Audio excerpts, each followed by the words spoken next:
ನಮಸ್ಕಾರ ಎಲ್ಲರಿಗೂ. ಶ್ರೀ ಗುರು ಚರಿತ್ರೆಯ 20ನೇ ಅಧ್ಯಾಯಕ್ಕೆ ಎಲ್ಲರಿಗೂ ಸ್ವಾಗತ. ಅಧ್ಯಾಯವನ್ನು ಪ್ರಾರಂಭಿಸ್ತಾ ಶ್ರೀಮನ್ಮಹಾಗಣಾಧಿಪತಯೇ ನಮಃ, ಶ್ರೀ ಸರಸ್ವತ್ಯೈ ನಮಃ, ಶ್ರೀ ಗುರುಭ್ಯೋ ನಮಃ. ನಾಮಧಾರಕನು ಸಿದ್ಧಯತಿಗೆ ಕರಜೋಡಿಸಿ, ಸ್ವಾಮಿ ಸಿದ್ಧಮುನೀಶ್ವರರೇ, ಶ್ರೀ ಗುರುಗಳು ಪ್ರಕಟರಾಗಿ ಗಾಣಗಾಪುರಕ್ಕೆ ಬಂದರೆಂದು ಹೇಳುವಿರಿ ಮತ್ತು ಅತ್ತ ಅಮರಾಪುರ ಅಂತಂದರೆ ನರಸಿಂಹವಾಡಿಯಲ್ಲಿ ಔದುಂಬರ ವೃಕ್ಷದ ಕೆಳಗೆ ಗೌಪ್ಯವಾಗಿ ಉಳಿದಿರುವರೆಂದೂ ಹೇಳುವಿರಿ. ಅಂದ ಮೇಲೆ ಇದು ಹೇಗೆ ಸಾಧ್ಯ? ಗುರುಗಳು ಗಾಣಗಾಪುರಕ್ಕೆ ಬಂದ ಮೇಲೆ ನರಸಿಂಹವಾಡಿಯಲ್ಲಿ ಅವರ ಮಹಿಮೆಯು ಹೇಗೆ ವಿಸ್ತಾರವಾಯಿತು ಎಂಬುದನ್ನು ದಯವಿಟ್ಟು ನನಗೆ ಹೇಳುವ ಕೃಪೆ ಮಾಡಬೇಕು ಎಂದು ವಿನಯದಿಂದ ಕೇಳಿಕೊಳ್ತಾನೆ. ಆಗ ಪ್ರಸನ್ನ ಚಿತ್ತರಾದ ಸಿದ್ಧಮುನಿಗಳು ನಾಮಧಾರಕನಿಗೆ ನರಸಿಂಹವಾಡಿಯಲ್ಲಿ ಔದುಂಬರ ವೃಕ್ಷದ ಮಹಿಮೆಯನ್ನು ಈ ರೀತಿಯಾಗಿ ಹೇಳತೊಡಗಿದರು. ನಾಮಧಾರಕನೇ, ಗುರುಗಳು ವಾಸವಾಗಿದ್ದ ಔದುಂಬರ ವೃಕ್ಷದ ಮಹಿಮೆಯನ್ನು ಏನು ಹೇಳಲಿ?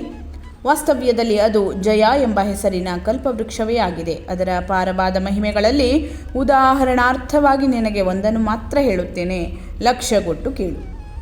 ಶಿರೋಳವೆಂಬ ಗ್ರಾಮದಲ್ಲಿ ಗಂಗಾಧರನೆಂಬ ಹೆಸರಿನ ಬರುವ ಬ್ರಾಹ್ಮಣನಿದ್ದನು. ಆತನು ವೇದಶಾಸ್ತ್ರ ಸಂಪನ್ನನೂ ಸುಶೀಲ ಚಾರಿತ್ರ್ಯವಂತನೂ ಆಗಿದ್ದನು. ಆತನ ಹೆಂಡತಿಯು ಮಹಾಪತಿವ್ರತೆಯಾಗಿದ್ದಳು. ಆದರೆ ಪೂರ್ವಜನ್ಮದ ಸಂಚಿತ ಕರ್ಮದಿಂದಾಗಿ ಆ ಪತಿವ್ರತೆಯ ಹೊಟ್ಟೆಯಿಂದ ಹುಟ್ಟಿದ ಮಕ್ಕಳೆಲ್ಲವೂ ಶೈಶವಾವಸ್ಥೆಯಲ್ಲಿಯೇ ಸತ್ತು ಹೋಗುತ್ತಿದ್ದವು. ಅವಳಿಗೆ 5 ಜನ ಮಕ್ಕಳಾದರೂ ಹುಟ್ಟಿದೊಡನೆಯೇ ಸತ್ತು ಹೋದವು. ಹೀಗಾಗಿ ಆ ದಂಪತಿಗಳಿಬ್ಬರು ತುಂಬ ದುಃಖಿಗಳಾಗಿದ್ದರು. ಆ ಸಾಧ್ವಿಯು ತನ್ನ ಮಕ್ಕಳನ್ನು ಬದುಕಿಸಿಕೊಳ್ಳಬೇಕೆಂದು ಹಲವಾರು ದೇವರುಗಳನ್ನು ಆರಾಧಿಸಿದಳು. ಅಪರಿಮಿತವಾಗಿ ವ್ರತ ಉಪವಾಸಗಳನ್ನು ಮಾಡಿದಳು. ಆದರೂ ಪೂರ್ವಜನ್ಮದ ಕರ್ಮವು ಬಲವಂತವಾಗಿದ್ದ ಕಾರಣ ಅವಳ ಮಕ್ಕಳು ಬದುಕುತ್ತಲೇ ಇರಲಿಲ್ಲ. ಕೊನೆಗೊಮ್ಮೆ ಆ ಬ್ರಾಹ್ಮಣ ಪತ್ನಿಯು ಕರ್ಮ ವಿಪಾಕವನ್ನು ತಿಳಿದ ವಿದ್ವಾಂಸರಲ್ಲಿಗೆ ಹೋಗಿ ತನ್ನ ಮಕ್ಕಳು ಹೀಗೆ ಅಲ್ಪಾಯುಷಿಗಳಾಗಲು ಕಾರಣವೇನು ಎಂಬುದನ್ನು ಪ್ರಶ್ನೆ ಮಾಡಿದಳು.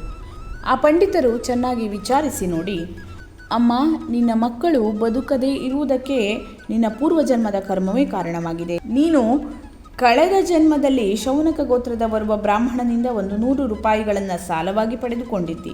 ಆತನು ಬಹುಪರಿಯಾಗಿ ತಾನು ಕೊಟ್ಟ ಹಣವನ್ನು ಮರಳಿ ಕೇಳುತ್ತಲೇ ಇದ್ದನು. ಆದರೆ ನೀನು ಆತನಿಗೆ ಹಣವನ್ನು ಕೊಡಲೇ ಇಲ್ಲ.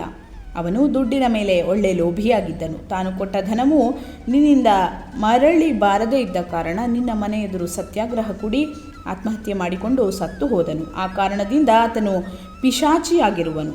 ಅವನೇ ನಿನ್ನ ಮಕ್ಕಳು ಶೈಶವಾವಸ್ಥೆಯಲ್ಲಿ ಸಾಯುವುದಕ್ಕೆ ಕಾರಣೀಭೂತನಾಗಿರುವನು. ನೀನು ಮಾಡಿದ ಕರ್ಮವನ್ನು ನೀನೇ ಭೋಗಿಸಬೇಕಾದದ್ದು ನಿನಗೀಗ ಅನಿವಾರ್ಯವಾಗಿದೆ ಎಂದು ಇದ್ದ ಸಂಗತಿಯನ್ನು ತಿಳಿಸಿದರು. ಆಗ ವಿದ್ವಾಂಸರ ಮಾತನ್ನು ಕೇಳಿ ಆ ಸಾಧ್ವಿಗೆ ತುಂಬ ವ್ಯಥೆಯಾಯಿತು.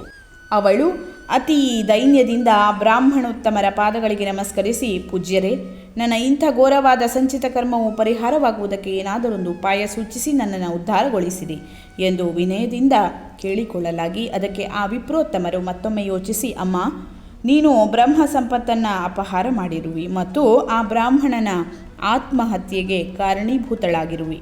ಹೀಗೆ 2 ಬಗೆಯ ಮಹಾಪಾಪಗಳು ನಿನ್ನಿಂದ ಘಟಿಸಿ ಹೋಗಿವೆ.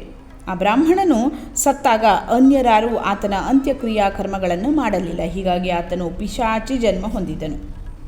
ಆತನ ದ್ರವ್ಯವೆಲ್ಲ ಜನ್ಮಾಂತರದಲ್ಲಿ ನೀನೇ ಉಪಭೋಗಿಸಿರುವಿಯಾದ ಕಾರಣ ಆತನ ಕರ್ಮಾದಿಗಳನ್ನು ಮಾಡುವ ಹೊಣೆಯು ನಿನ್ನದಾಗಿದೆ. ಆತನಿಗೆ ಉದ್ಧಾರ ಗತಿಯುಂಟಾಗಿ ನಿನ್ನ ಮಕ್ಕಳು ಬದುಕುವಂತಾಗಬೇಕಾದರೆ ನೀನು ವಿದ್ಯುಕ್ತವಾಗಿ ಆತನ 16ನೇಯ ಕರ್ಮವನ್ನು ಮಾಡಿ ಶೌನಕ ಗೋತ್ರದ ಯಾವನಾದರೊಬ್ಬ ಬ್ರಾಹ್ಮಣನಿಗೆ ನೀನು ಆತನಿಂದ ಪೂರ್ವಜನ್ಮದಲ್ಲಿ ಸಾಲ ಪಡೆದ 100 ರೂಪಾಯಿಗಳನ್ನು ದಾನವಾಗಿ ಕೊಡಬೇಕು. ಆ ಕರ್ಮವನ್ನು ನೀನು ಅತಿ ಶ್ರದ್ಧೆಯಿಂದ ಆಚರಿಸಬೇಕು ಮತ್ತು ಕೃಷ್ಣ ಪಂಚಗಂಗಾ ಸಂಗಮದಲ್ಲಿ ಸ್ನಾನ ಮಾಡುತ್ತಾ ಅಲ್ಲಿರುವ ಔದುಂಬರ ವೃಕ್ಷವನ್ನು ಆರಾಧಿಸುತ್ತಾ 1 ತಿಂಗಳವರೆಗೆ ಉಪವಾಸ ವ್ರತ ಕೈಗೊಳ್ಳಬೇಕು. ಹಾಗೂ ಅಲ್ಲಿರುವ ಪಾದುಕೆಗಳೆಂದರೆ ಶ್ರೀ ಗುರು ನರಸಿಂಹ ಸರಸ್ವತಿಯವರೇ ಎಂಬ ನಿಶ್ಚಿತ ಭಾವನೆಯಿಂದ ನಿತ್ಯ ಪೂಜೆ ಮಾಡಬೇಕು. ಈ ಬಗೆಯ ಆಚರಣೆಯನ್ನು 1 ತಿಂಗಳ ಕಾಲ ಪೂರ್ಣಗೊಳಿಸಿದರೆ ಮಾತ್ರ ನಿನ್ನ ಮಕ್ಕಳು ಶತಾಯುಷಿಗಳಾಗಿ ಬಾಳಲು ಸಾಧ್ಯ ಎಂದು ತಿಳಿಸಿದರು. ಬ್ರಾಹ್ಮಣ ಪಂಡಿತರ ನಿರ್ಣಯವನ್ನು ಕೇಳಿ ಆ ಸಾಧ್ವಿಯು ಚಿಂತೆಗೀಡಾದಳು. ಯಾಕೆಂದರೆ ಅವಳ ಹತ್ತಿರ 100 ರೂಪಾಯಿಗಳಷ್ಟು ಹಣವಿರಲಿಲ್ಲ. ಅದಕ್ಕಾಗಿ ಆ ಹೆಣ್ಣು ಮಗಳು ಪಂಡಿತರಿಗೆ ವಂದಿಸಿ, ಸ್ವಾಮಿ, ನನ್ನ ಹತ್ತಿರ ಆ ಬ್ರಾಹ್ಮಣನ ಋಣ ತೀರಿಸುವಷ್ಟು ಹಣವಿಲ್ಲ. ಆದರೆ ನಾನು ವ್ರತ ಉಪವಾಸ ಪೂಜೆ ಪುನಸ್ಕಾರಾದಿ ಸರ್ವಕಾಯ ಕಷ್ಟದ ಕೆಲಸಗಳನ್ನು ಮಾಡಬಲ್ಲೆ.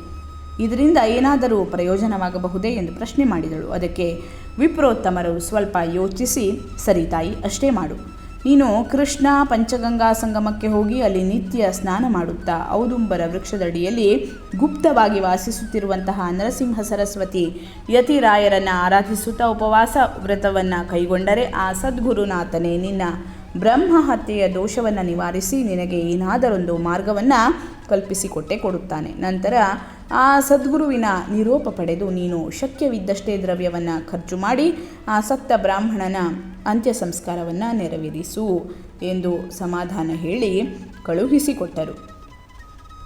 ಮುಂದೆ ಆ ವಿಪ್ರಪತ್ನಿ ಯಾವ ರೀತಿಯಾಗಿ ವ್ರತ ಉಪವಾಸಾದಿಗಳ ಆಚರಣೆಯನ್ನು ಕೈಗೊಂಡ್ಲು ಅನ್ನುವಂಥದ್ದನ್ನು ಮುಂದಿನ ವಿಡಿಯೋದಲ್ಲಿ ನೋಡೋಣ.